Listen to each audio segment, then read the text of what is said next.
Meus irmãos, boa noite a todos. A graça e a paz do nosso Senhor Salvador Jesus Cristo. Estamos mais uma vez aqui, gravando mais uma mensagem, mais um vídeo, com o grande intuito de trazer para você um entendimento ou muitas vezes uma clareza em relação à palavra de Deus.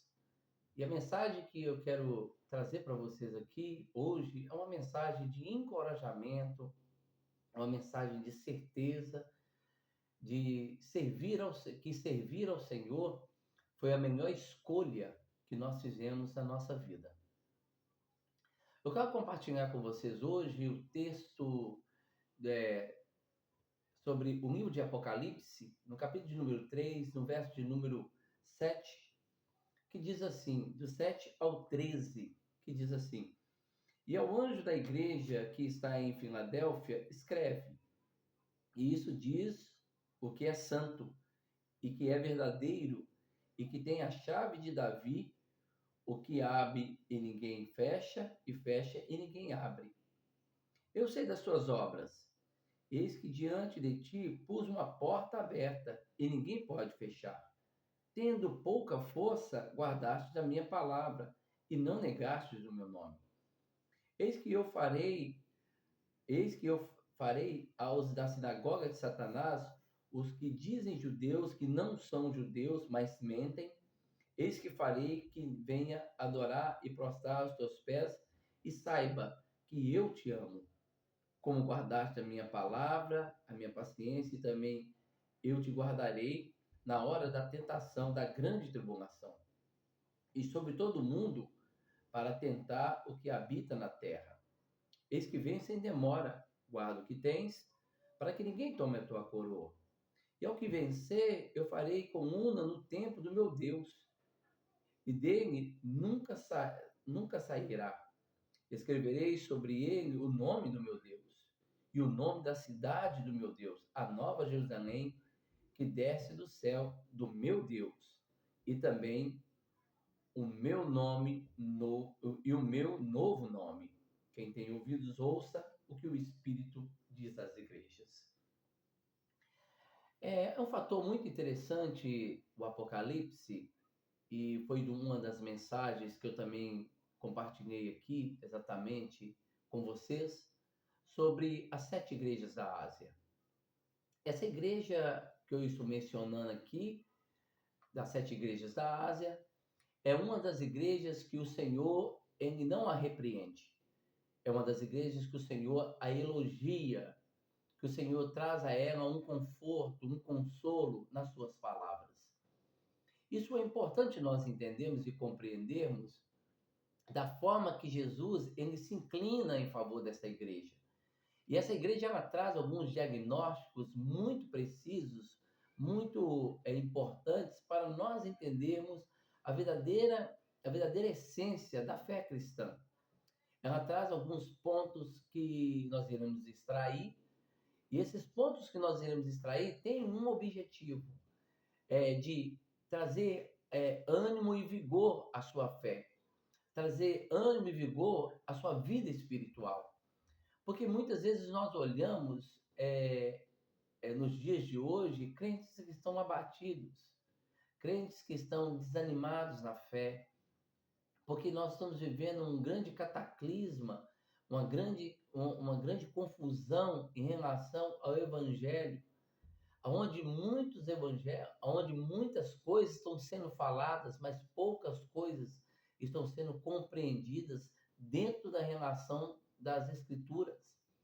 E eu quero iniciar com você aqui falar sobre essa igreja de Filadélfia. É claro que você sabe que 5 igrejas o Senhor conhece elas todas, as repreende, as exorta, mas 2 igrejas o Senhor as elogia. Então, a primeira igreja é a igreja de Esmina e a segunda igreja é a igreja de Filadélfia. E interessante que o Senhor, nesses elogios, o Senhor vai trazer a essa igreja para que essa igreja ela pudesse continuar a sua jornada. O tema da nossa mensagem aqui, essa noite, aqui nesse vídeo, é exatamente: não desista da vossa fé, mas venha perseverar na sua salvação. Nós precisamos compreender isso, de não desistir da nossa fé em meio às lutas, em meio às provações, em meio às angústias que nos cercam. Mas nós devemos perseverar, devemos ser ícones, devemos estar de pé, prontos, como um bom soldado que vai para a guerra, para que nós possamos caminhar com segurança, tendo uma confiabilidade em Cristo, não uma confiança, uma confiabilidade no homem ou nas coisas que estão relacionadas a este mundo. E eu quero extrair com vocês alguns pontos aqui que são muito interessantes para que isso venha trazer uma robustez em relação à nossa caminhada cristã. O primeiro ponto que eu quero extrair com vocês aqui exatamente é sobre o nome Filadélfia. Essa igreja é uma igreja que na Ásia Menor, que é uma igreja que ela é considerada uma das igrejas mais pobres da Ásia Menor, ou uma das cidades mais pobres da Ásia Menor. Ela tem uma história magnífica, mas o que mais me chama a atenção dentro dessa história é exatamente a originalidade do seu nome.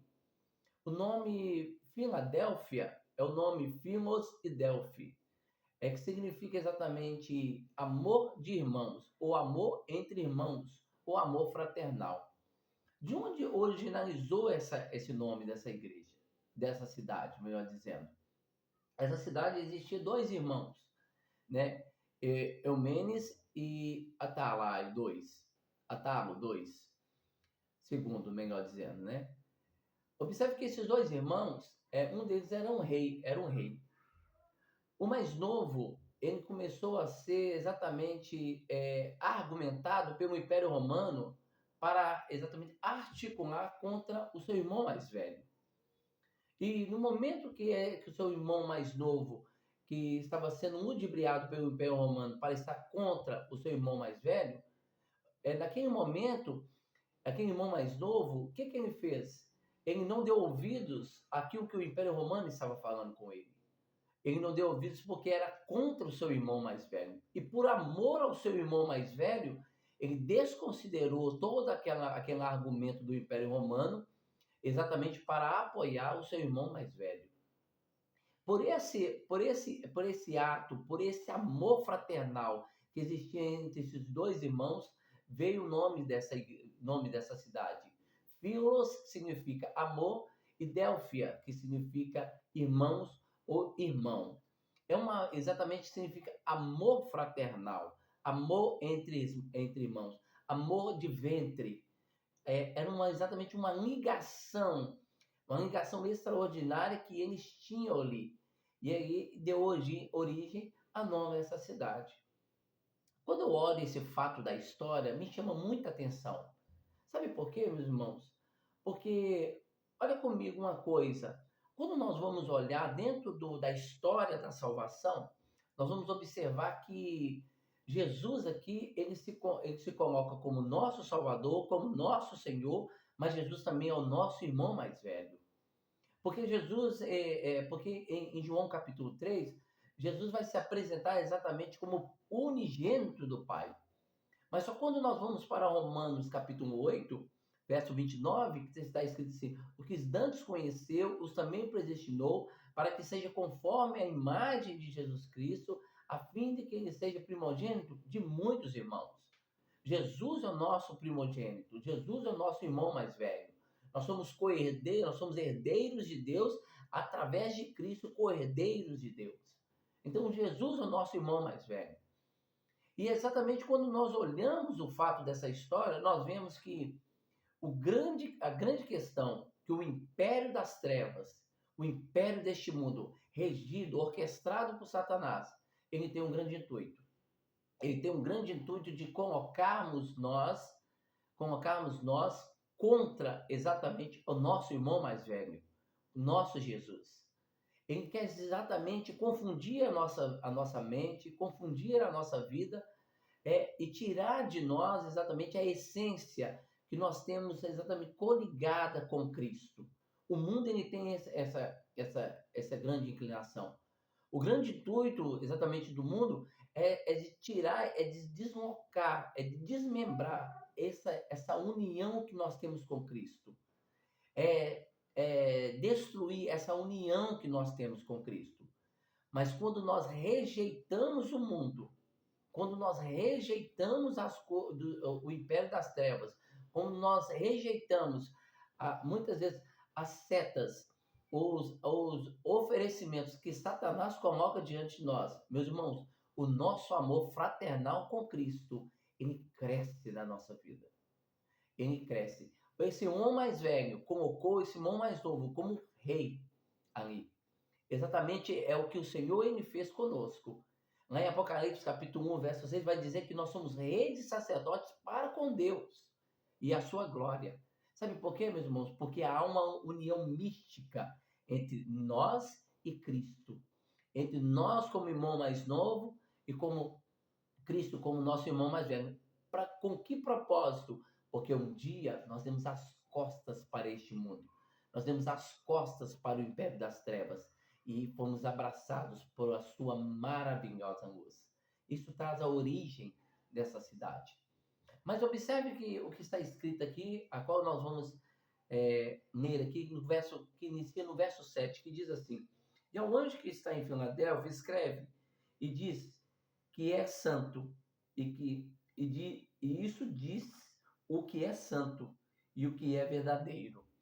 Veja que a igreja aqui, a igreja vai ser direcionada ao anjo da igreja, ao pastor dessa igreja, ao dirigente dessa igreja. Ele vai dirigir sobre ele, ao pastor dessa igreja de Filadélfia, que aqui em Apocalipse é chamado de anjo. Observe que aqui, exatamente, ele vai dizer assim: ao diz o que é santo e verdadeiro. Aqui nos traz uma menção muito interessante. Essa menção que nos traz vai dizer que ele é santo. E que essa palavra santo é uma palavra na língua grega que traz uma ideia daquele que é separado, daquele que é distinto de qualquer outra coisa. De qualquer outra coisa. Daquele que é desmembrado de qualquer outra coisa. Então, exatamente está falando do nosso Senhor Jesus. Ele é santo. E se ele é santo, meus irmãos, quer dizer que ele é limpo, ele é puro. Ele é distinto de qualquer outra coisa. Então, observe que quando ele fala essa vertente de uma forma imperativa, nós vemos que está ligada exatamente em Isaías capítulo 6, no verso 3, onde vai dizer assim: santo, santo, santo é o teu nome. Veja que aqui é exatamente a confirmação que em Isaías 6 estava a pessoa de Cristo apresentada. É claro que tem algumas vertentes em dizer que alguns historiadores, alguns estudiosos dizem que ali era tanto a menção do Pai, do Filho e do Espírito Santo. Eu acredito nessa menção também. Mas também essa palavra santo, santo, santo 3 vezes também está ligada dentro do superlativo, maximizando essa palavra, porque isso era uma linguagem que o judeu ele usava quando ele queria colocar ênfase dentro de uma palavra. Então aqui ele está dizendo que ele é extremamente santo. E esse santo, extremamente santo, que está localizado em Isaías capítulo 6, ele está se revelando aqui exatamente em Apocalipse capítulo 7, que é o nosso Senhor Jesus, que ele é distinto. Mas quando nós vamos para a carta do apóstolo Pedro, no capítulo de número 1, nós vamos ver que o apóstolo Pedro vai dizer assim, no verso 15, 16, ele vai dizer assim: sede santo, porque eu sou santo. Sabe, essa questão aqui nos ensina uma coisa, meus irmãos, que o nosso Deus, ele é santo. E se o nosso Deus ele é santo, esse é um atributo que ele compartilhou conosco. Então ele está dizendo assim, também nós temos que ser santos. O que ele está dizendo para a igreja de Filadélfia é a mesma coisa que ele está dizendo para nós como igreja de Cristo. Seja santo, porque eu sou santo. Eu sou o vosso modelo.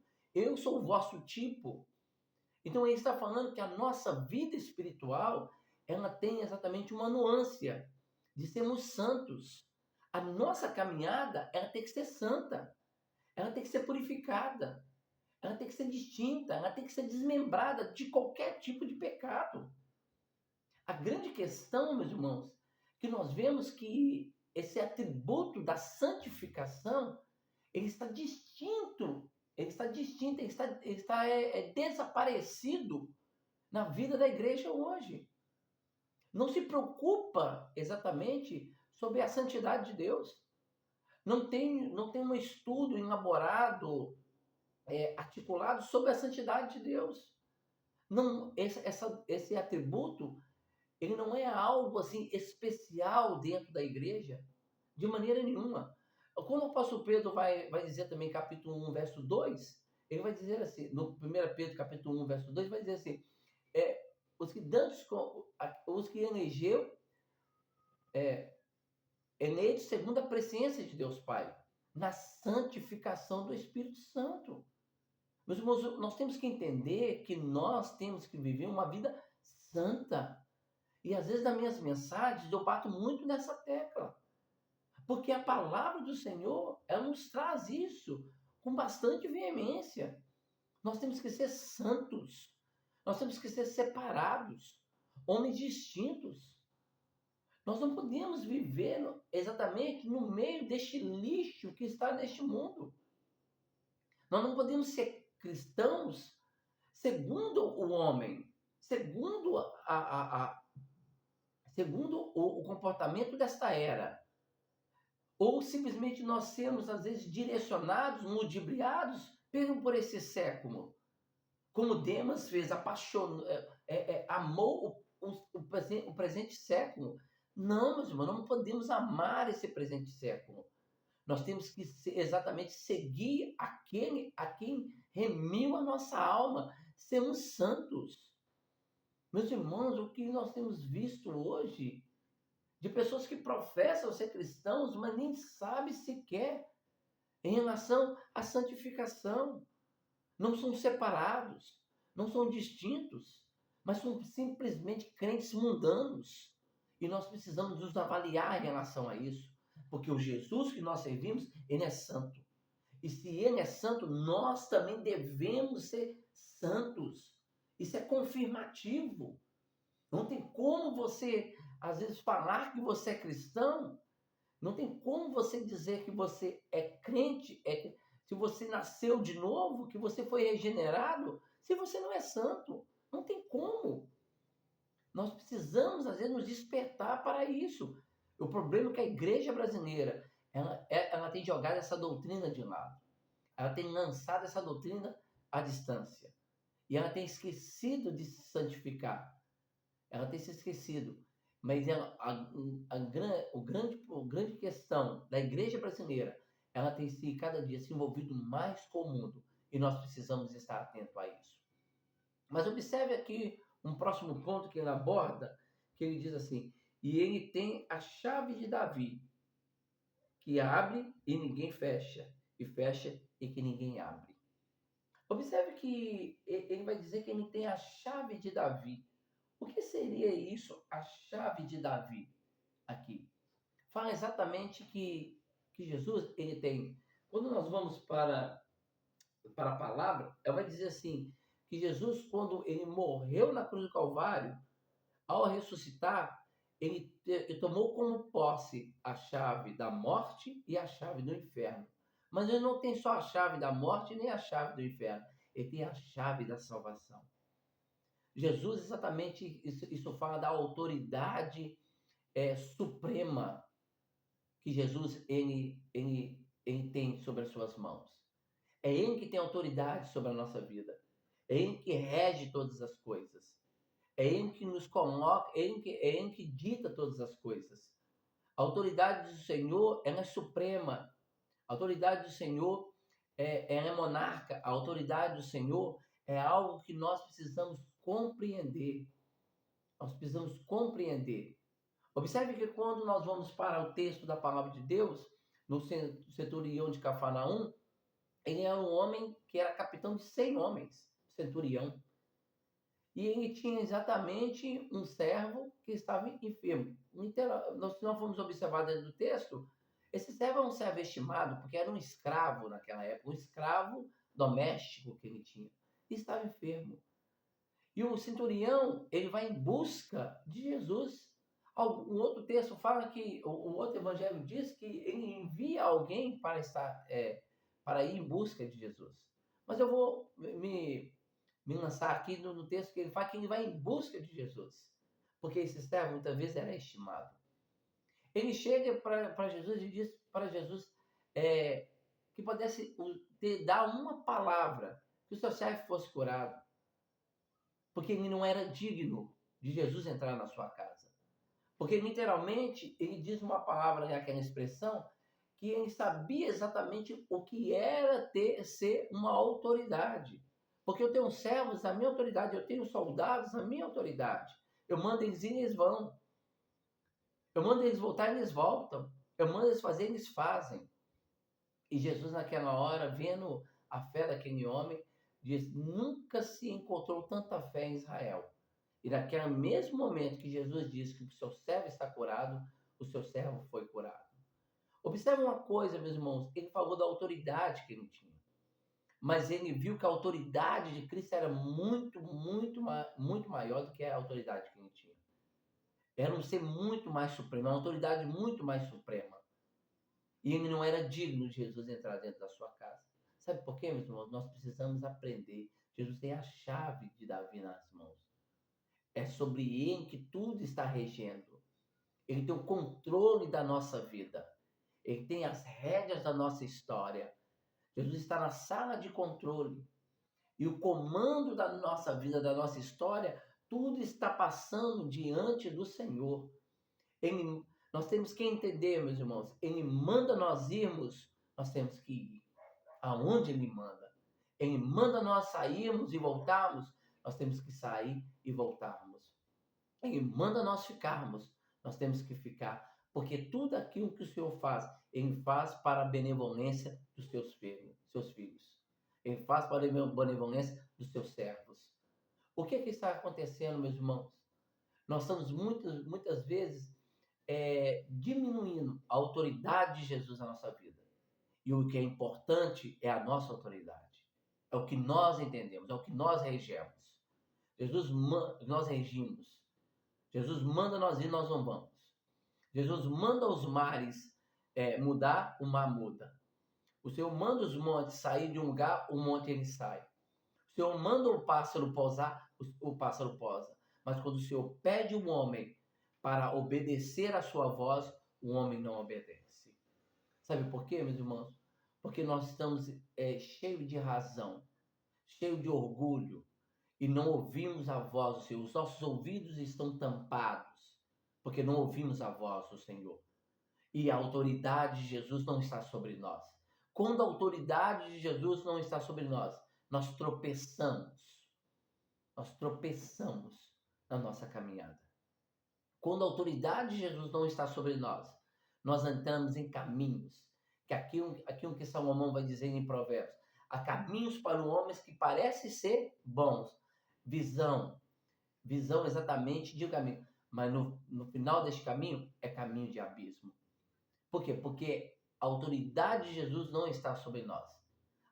Quando a autoridade de Jesus está sobre nós, é exatamente assim, é exatamente aquele que caminha sobre as veredas da justiça, por amor ao seu nome. Aquele que é direcionado, aquele que é levado segundo a autoridade de Cristo. Nós precisamos entender que a autoridade de Cristo precisa estar em nós.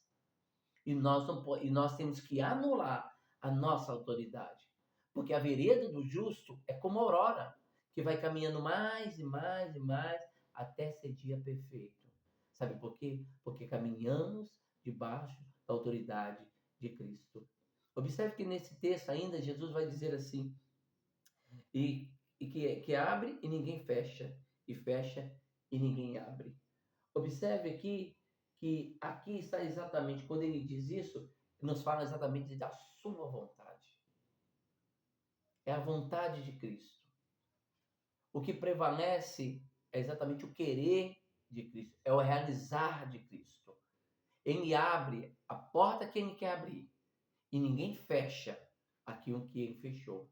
Ou ninguém abre aquilo que ele fechou e ninguém fecha aquilo que ele abriu.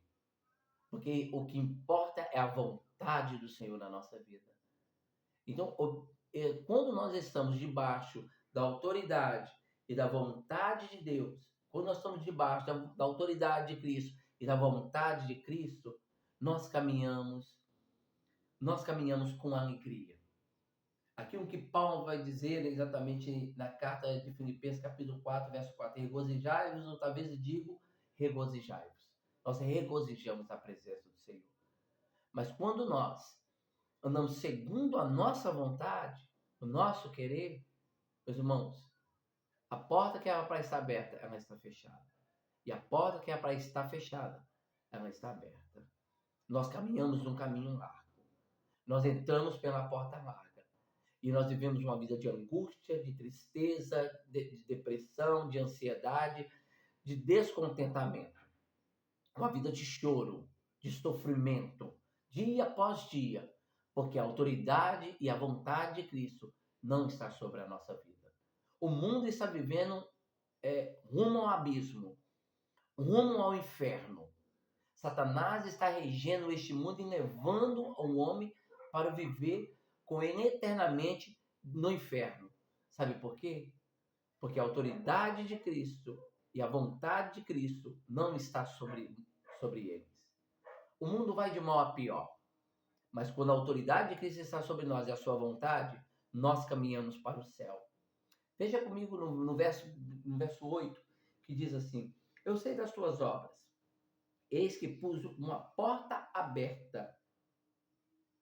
Pois que pôs uma porta aberta e ninguém pode fechar. E agora, por que lá ele diz que a porta que ele abre, ninguém fecha, e a porta que ele fecha, ninguém abre? Agora ele diz que ele colocou uma porta aberta, que ninguém pode fechar. Meus queridos, observe uma coisa aqui. Jesus, ele nos mostra, ele nos dá a oportunidade de nós caminharmos diante dele nessa porta, exatamente nesse caminho estreito, nessa porta estreita, de entrar por essa porta. É a oportunidade. Se nós fechar os nossos olhos, nós não vamos ver essa oportunidade que o Senhor nos dá. Eu quero abrir um parênteses aqui para dizer uma coisa, meu querido, em relação exatamente a esse ponto. O Senhor está nos dando uma oportunidade de caminharmos na sua presença, de ouvir a sua voz. Porque se ouvires a minha voz, não endureçais o vosso coração. O Senhor está abrindo nossos olhos, abrindo o nosso entendimento. Mas quantos estão com o coração fechado? Com os olhos fechados? Com os ouvidos tampados? Quantos que estão? A oportunidade é hoje. A porta está aberta hoje. Hoje a porta está aberta. E essa é a porta da salvação, do reino. Hoje, muitas vezes, essa porta ela pode fechar para você. Essa porta pode exatamente ser terminada para você. Hoje ela está aberta. E você tem caminhado por essa porta? E você tem entrado nesse caminho estreito? Entrado por essa porta estreita? Ela está aberta. É a oportunidade de você abraçar, de você passar por ela. Mas muitas vezes você tem se estado abatida, desanimado, anêmico espiritualmente. Os seus olhos estão pregnados às coisas deste mundo. Meus irmãos, o que nós vemos de pessoas que estão vivendo este mundo, essa lama deste mundo, não é brinquedo. Onde a prostituição ela está exatamente crescendo absurdamente, o adultério. Estão atolados até o fio da cabeça num pecado. A oportunidade para você é hoje. A oportunidade de você entrar por essa porta é hoje. E você está lançando isso por terra. Você está desprezando. Exatamente por um pequeno período de uma maconha, de uma cocaína, de inserir uma droga. ou de simplesmente de um romance ridículo. Você está perdendo isso, dando as costas para o seu Salvador, e Ele está te dando a oportunidade de ter uma porta aberta da salvação para alcançar a sua vida. Se desperte, tu que dormes. Levanta-te, tu que está sentado, e olhe para essa porta aberta que o Senhor está abrindo para você. Nós temos que passar, nós temos que enxergar isso de longe, essa porta maravilhosa. Porque aquele que não passa pela porta do aprisco, em João capítulo 10, esse é mercenário e é ladrão e salteador. Porque Jesus vai dizer, eu sou a porta das ovelhas. Aquele que ouve a minha voz, passar-se-á por essa porta, achará pastagem e achará tranquilidade. É hoje, meu querido. Por que você está se relutando aí em passar por essa porta, entrar neste caminho estreito, esse caminho que é a verdade e a vida, e fica aí a cada dia se afundando no meio do pecado? Hoje é a oportunidade de entrar por essa porta. É a oportunidade que o Senhor te dá nessa hora. Mas observe comigo que ele vai dizer assim: tem pouca força, mas guardaste a minha palavra e não negaste o meu nome. Veja que essa igreja é uma igreja piedosa e uma igreja simples. É uma igreja simples. Essa cidade é uma cidade que é comparada com uma igreja comparada como Laodiceia, Hierápolis, Colossos, Efésios e as outras igrejas e as outras cidades da Ásia Menor. Essa cidade é a cidade mais pacata que tinha. Essa igreja, a Bíblia não fala do número, dos números que tem, mas literalmente essa igreja seria uma igreja pequena, mas ela guardava a doutrina, ela guardava a palavra do Senhor. Ela tinha pouca força. E por que o Senhor usa essa expressão que ela tinha pouca força, mas guardava a minha palavra? Porque, meus irmãos, nessa época, era uma época muito difícil. As igrejas eram atacadas por muitas coisas. E eu vou falar disso mais embaixo. As igrejas eram muito atacadas pelos lobos ferozes, pelos ursos ferozes. Essa igreja, ela recebia muitas vezes muitas setas e muitas flechas agudas para destruir ela, para tirar todo o conceito doutrinário da igreja, dos apóstolos, para desbaratinar a palavra de Deus nela. E ela tinha pouca força, mas ela guardava até o fim a palavra do Senhor. E sabe o que é isso, pouca força? É dependência. Dependência. Quando nós vamos para Coríntios capítulo 9, 2 Coríntios capítulo 9, verso de número 12, o Senhor vai falar uma expressão com o apóstolo Paulo, vai dizer assim, que o meu poder é aperfeiçoado na vossa fraqueza. Então essa igreja é uma igreja fraca, ela tinha pouca força, mas o poder do Senhor era tremendo sobre essa igreja. O poder do Senhor era extraordinário, fantástico nessa igreja. Porque, meus irmãos, quando a nossa carne está forte, é exatamente sinal que o nosso espírito está fraco. Quando na nossa carne ela está sendo alimentada pelo velho, quando o velho homem está suplantando, quando a nossa velha natureza ela está falando mais alto, é porque o nosso espírito ele está fraco. Essa igreja ela era fraca em muitos sentidos, mas ela tinha o poder do Senhor sobre ela, por isso ela guardava a palavra do Senhor. Ela reservava a palavra do Senhor. Meus irmãos, mas quando o nosso espírito está forte, a nossa carne ela está fraca. Quando o nosso espírito está pronto, é porque a nossa carne está sendo abatida. O velho homem está sendo sepultado. A velha natureza ela está sendo tirada de lado. E o Espírito Santo está operando com poder sobre a nossa vida, como o Senhor operou com poder na vida do apóstolo Paulo, através da nossa fraqueza. Eu quero te fazer uma pergunta para você. Você tem pouca força e tem guardado a palavra do Senhor? E tem guardado o seu santo nome? A sua carne está forte e o seu espírito está fraco. Mas se o seu espírito está forte, a sua carne está fraca.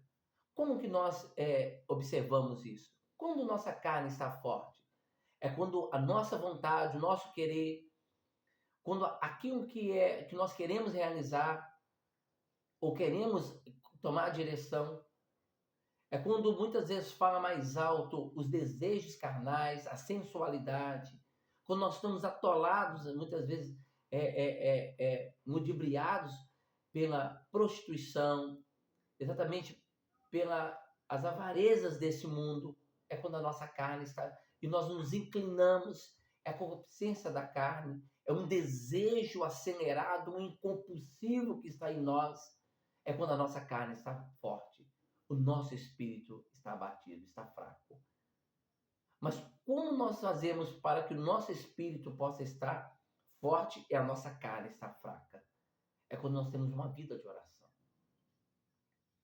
Quando nós temos uma vida. Charles Spurgeon vai dizer que se nós tivermos meia polegada acima, nós não temos comunhão com Deus. Nós temos que estar meia polegada abaixo. Porque nós somos pequenos. É quando nós estamos vivendo uma vida de oração. Uma vida de total dependência do Senhor. Total dependência. Uma vida de total dependência é uma vida sem força. Mas depende exatamente do poder do Senhor. Dependemos exatamente da inclinação do Senhor.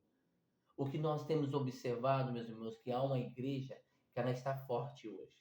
Mas essa igreja não está forte, o poder dela não é do Espírito Santo. Ela tem se embriagado com o vinho que a contenda. Aquilo que o apóstolo Paulo vai dizer em Efésios capítulo 5, verso 18. E ela tem exatamente está forte, porque o vinho que a contenda, ela está embriagada com todos os prazeres deste mundo. E a carne ela está forte. O velho homem está forte, a velha natureza está forte. Mas quando nós temos uma vida de oração, temos uma vida devocional, uma vida voltada para as Escrituras, quando nós somos crentes genuínos, regenerados, transformados, nascemos de novo, quando somos crentes bíblicos e voltamos para a vontade de Deus, nós somos crentes, nós somos cristãos fortes. E a nossa carne está fraca, o nosso velho homem está sendo abatido. Sabe por quê? Porque estamos em total dependência, como essa igreja aqui estava em total dependência de Cristo. Nós precisamos refletir nisso e entendermos esse propósito. Mas o Senhor nos mostra outro ponto interessante aqui também, a qual ele vai dizer no verso 9, eis que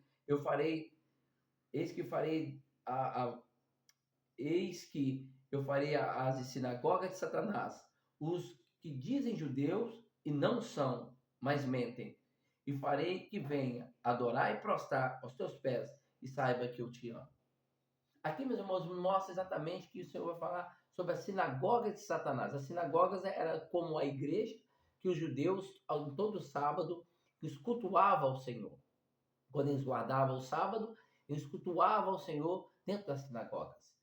E aqui está exatamente o Senhor falando que aqueles que estão muitas vezes no meio, são esses lobos ferozes que estavam no meio da igreja, que dizem ser judeus, que dizem que ser ortodoxos, que dizem que eles guardavam todos os mandamentos, todos os ditames do mandamento de Deus, as leis alimentares, as dietas alimentares, tudo. Eles se diziam judeu, mas mentiam e não eram judeus. O que é isso aqui? É aqueles que se vestiam como judeus, é aqueles que faziam orações com voz alta, é aqueles que quando faziam jejuns, falavam que faziam jejuns e mostravam no seu rosto que estavam exatamente abatidos por causa do jejum, é aqueles que mostravam com aparência que eram judeus. Mas o dentro deles era como sepulcro caiado. Homens que estavam podres por dentro. Homens que só diluía sobre eles a maldade. Homens que juntavam para si exatamente coisas abomináveis, porque viviam de aparência. Pareciam judeus, mas mentiam.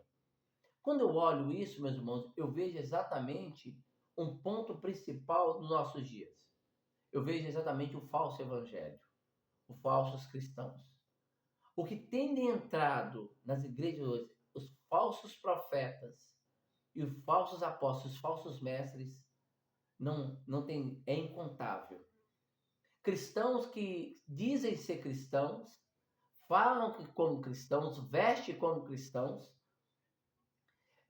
tomam ceia, tocam dentro da igreja, participam das atividades da igreja, mas não são cristãos, não são regenerados, não são transformados.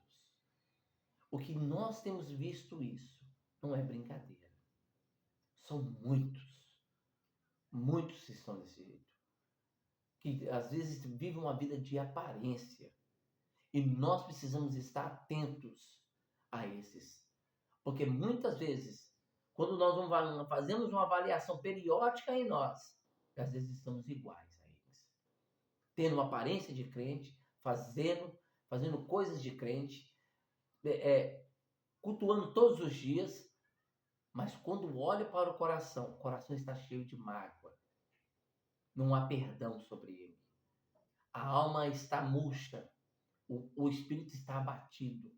Porque são pessoas arrogantes, rancorosas, cheios de si, cheios do seu eu, egocentrismo, está reunido sobre cada um deles. Sabe por quê? Isso são cristãos de aparência. Que nós possamos, o Senhor nos chama a atenção, que nós não possamos, às vezes, ser influenciados por eles. Mas o Senhor nos mostra aqui que nós vamos influenciar e mostrar para eles o quanto o Senhor, Ele ama a nossa vida. Como que nós mostramos o amor do Senhor a esses? Eles vão prostrar aos nossos pés. O que é essa expressão? Essa expressão é exatamente mostrar exatamente assim, que eles vão exatamente se redimir. Eles vão ver em nós o amor do Senhor. É quando, meus irmãos, nós testemunhamos. O nosso testemunho, ele é fiel. É quando nós, é como nós observamos Estevão, que foi apedrejado em Atos dos Apóstolos. E ali ele viu os céus abertos, porque ele estava testemunhando de Cristo. É como o apóstolo Paulo, que em 2 Timóteo, capítulo 4, ele estava prestes a ir para o martírio. E ele testemunhou do Senhor na sua vida. Combati o bom combate, acabei a carreira, guardei a fé. É como o apóstolo Pedro, quando foi crucificado, ele não se importou com a sua vida. É como a igreja primitiva, que não se importava com a sua vida dentro das arenas. Vendo seus filhos serem martirizados ali na arena. O que importava a eles é testemunhar, é mostrar para o mundo o amor do Senhor para com a sua vida. E que nós possamos ser desta forma, mostrar o amor do Senhor, através das nossas atitudes, através dos nossos comportamentos. Ter uma vida, um coração trabalhado, ser lavado pela água regeneradora, ter uma vida transformada, tanto o nosso entendimento, tanto a nossa alma como o nosso espírito, e testemunharmos desse amor glorioso, quanto o Senhor nos ama, para que outros possam ser influenciados por esse amor que o Senhor nos alcançou. Observe também no verso 10 aqui, o Senhor vai dizer assim: como guardas as minhas palavras, como guarda a minha palavra e a minha paciência, também guardarei no dia da tribulação que vi sobre o mundo, sobre todo o mundo, para adentrar os que habitam na terra. Veja que aqui agora o Senhor vai entrar exatamente dentro de um fato escatológico. A grande tribulação. A tribulação dos últimos dias. A tribulação, a grande tribulação que o Senhor há de concretizar. Aqui o Senhor fala dentro de um fato dos últimos tempos. O Senhor, a grande tribulação, é claro que tem algumas outras ânsias que dizem que a igreja não passará pela grande tribulação. Eu acredito que a igreja passará pela grande tribulação. E nós, ali, seremos arrebatados dentro da grande tribulação. Algumas igrejas entendem que ela não será arrebatada na grande tribulação. Antes da grande tribulação, a igreja será arrebatada. Mas a grande questão aqui, que o Senhor nos fala, que com aqueles que guardem a sua palavra, que perseveram na sua palavra, na sua presença, a palavra paciência é perseverar. Aqueles que guardam, perseveram, são fiéis ao Senhor, dentro da grande tribulação, o Senhor há de os livrar e há de sustentar na sua presença. O Senhor está dizendo isso aqui. Muitas vezes nós nos importamos muito com isso. Como será no dia da grande tribulação? Como será os dias difíceis que há de vir em todo mundo? Como será no dia que irá surgir fisicamente um anticristo? Porque o anticristo já opera exatamente há 2000 anos atrás, ele já opera. Como será esse dia? Eu quero te dizer, meu irmão, que a palavra do Senhor nos ensina que nós não precisamos se preocupar com isso. Desde que nós estivemos guardando a sua palavra e perseverando na sua doutrina, como a igreja primitiva perseverava. Quando nós vamos para Atos Apóstolos, capítulo 2, verso 42, vai dizer assim, verso 40, e eles perseveravam na doutrina dos apóstolos. Perseveravam. Quando nós perseveramos, temos paciência, esperamos no Senhor, o Senhor há de nos sustentar. O Senhor há de estar conosco. Não importa, meu irmão, nesse sentido. Sabe por quê? Porque o Senhor é fiel. E Ele é fiel para estar conosco em todos os momentos. Desde que nós guardamos a sua palavra e perseveramos na sua doutrina. Eu quero te fazer uma pergunta. Você tem perseverado na palavra do Senhor? Tem guardado a palavra do Senhor? Você tem se alimentado da palavra do Senhor? Você tem feito a palavra do Senhor como um alimento para a sua alma? Você tem feito a palavra do Senhor, tem guardado a palavra do Senhor como um tesouro escondido? Você tem perseverado na sua obra? Tem perseverado na sua presença? Ou você tem sido abatido pelo sofrimento dessa vida? Porque eu tenho visto muitos têm sido abatidos pelo sofrimento, porque esqueceram de perseverar. O Senhor pede para que você venha perseverar na sua presença, guardar a sua palavra, porque no dia mau, no dia difícil, no dia da grande tribulação, Ele irá te guardar em todos os momentos da sua vida. Mas observe no verso 11 que vai dizer assim, eis que venho sem demora, guarda o que tens, porque guarda o que tens, para que ninguém tome a tua coroa. Aqui fala exatamente do grande tesouro que o Senhor nos concedeu. Grande tesouro. A coroa aqui é o galardão, é a salvação em Cristo Jesus. Mas ele está dizendo aqui exatamente algo muito interessante, quando ele diz, eis que venho sem demora. Mas você vai dizer assim, mas Jesus está dizendo que vem aqui há 2000 anos atrás e até hoje não voltou. Para ele, 1000 anos é um dia. E um dia é 1000 anos, meus irmãos. Mas esperamos com paciência. Jesus não está demorando. Só está exatamente cumprindo tudo aquilo que a palavra do Senhor nos disse. Então guardamos aquilo que Ele nos ensina, aquilo que nos instrui. Quem é o servo fiel? Que quando vir o seu Senhor, quando Ele vir, como acharás servindo? Aqui o Senhor está nos ensinando exatamente no versículo antes. Nós precisamos perseverar e guardar a palavra do Senhor, porque quando o Senhor vir, meus irmãos, Ele nos dará a salvação, a coroa da vida. Meus queridos, nós estamos brincando com a volta de Cristo. Nós estamos achando que a volta de Cristo é algo exatamente que não vai acontecer. Hoje os púlpitos brasileiros não se pregam com veemência, com autoridade das Escrituras a volta de Cristo. Meus irmãos, a volta de Cristo, ela será eminente. Para aqueles que perseverarem, meus irmãos, para aqueles que guardarem exatamente a sua palavra, esses receberão exatamente a coroa da justiça.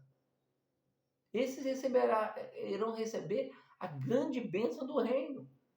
Mas aqueles que não guardarem a sua palavra e não perseverarem na sua presença, esses irão exatamente receber o juízo, aonde o inferno será uma realidade, aonde muitos serão lançados ao Guiena, exatamente ao vale de fogo, aonde o verme não morre e o fogo não se apaga. Será uma eternidade sem Deus. Será uma eternidade de juízo. Mas o Senhor está dizendo, meus irmãos, nós precisamos esperar Ele como servos fiéis para alcançar a salvação em Cristo Jesus, a coroa da justiça, o galardão. E possamos nessa hora nos despertar para isso, para a volta de Cristo. O que eu tenho visto que de pessoas que estão brincando com a volta de Cristo são muitos que estão dormindo espiritualmente, que não estão despertados para esse momento. Os sinais estão aí. O maior sinal que existe para a volta de Jesus registrado em Mateus capítulo 24 é exatamente o engano religioso. Porque os eventos da volta de Jesus estão acontecendo. Nós vemos guerras e rumores de guerras, nós vemos pestes, nós vemos pandemias e epidemias acontecendo. Mas a maior evidência é o engano religioso. É exatamente os falsos profetas, é os judeus que dizem ser judeus, mas mentem. É os falsos ensinos, as falsas doutrinas que não estão nas Escrituras.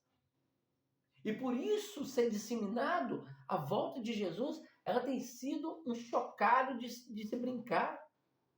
Não tem sido levado a sério. E nós precisamos levar a sério a volta de Cristo.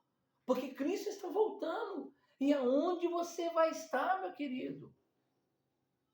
Você já se perguntou dentro do seu quarto, já trancou a porta do seu quarto e perguntou para o Senhor, conversou com o Senhor sobre a sua alma, aonde ela vai passar?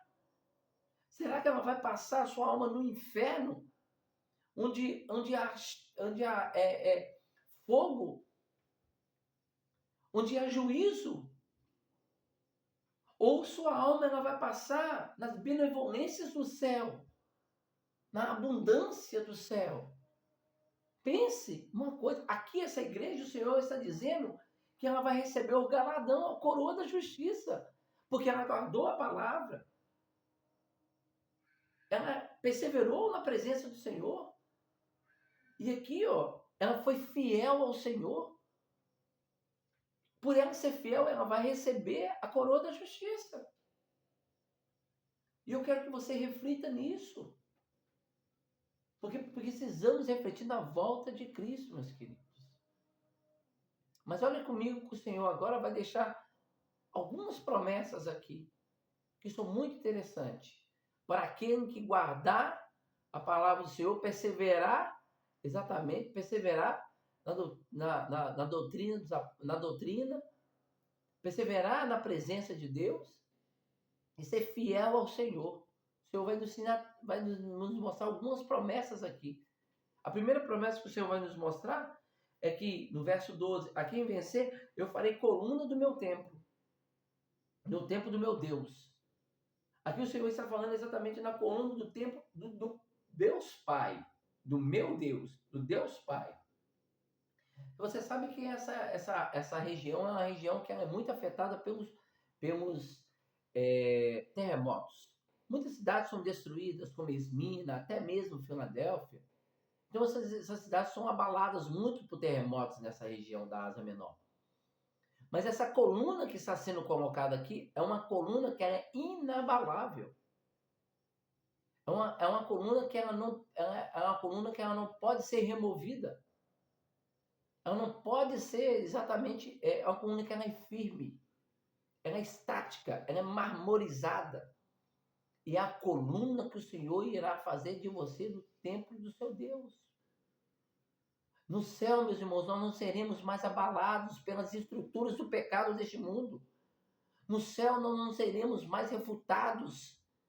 Nós não seremos mais, às vezes, humilhados.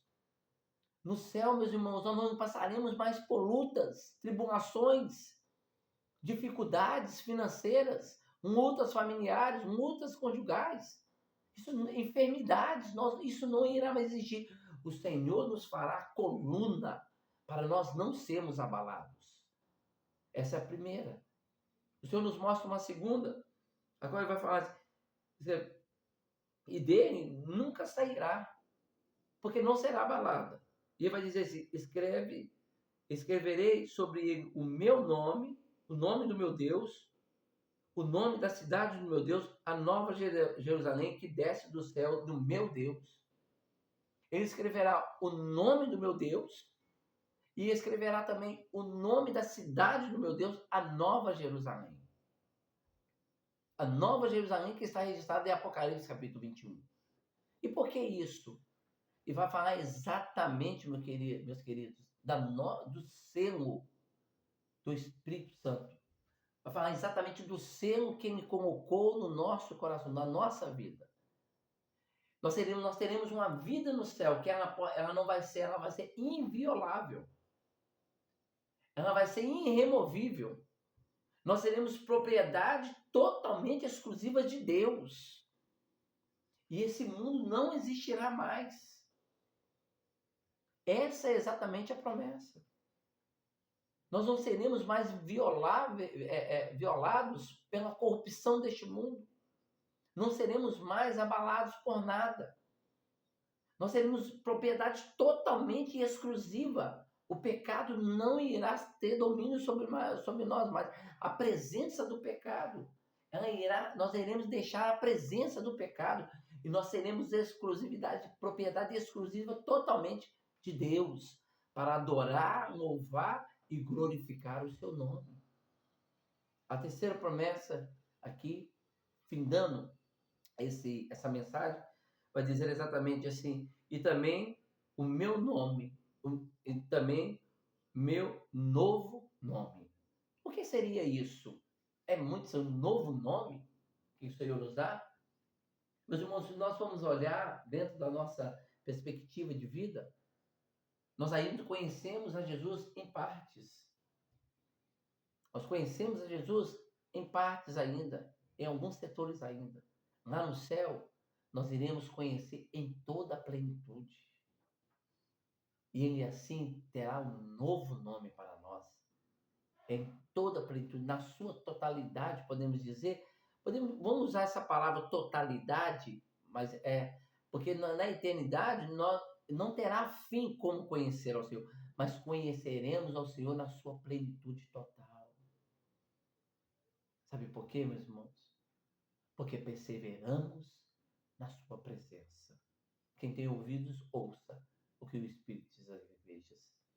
Meus irmãos, que nós possamos perseverar, possamos caminhar e possamos entender que o Senhor nos chamou para nós sermos servos autênticos na sua presença, para que assim o nome do Senhor seja glorificado em nós.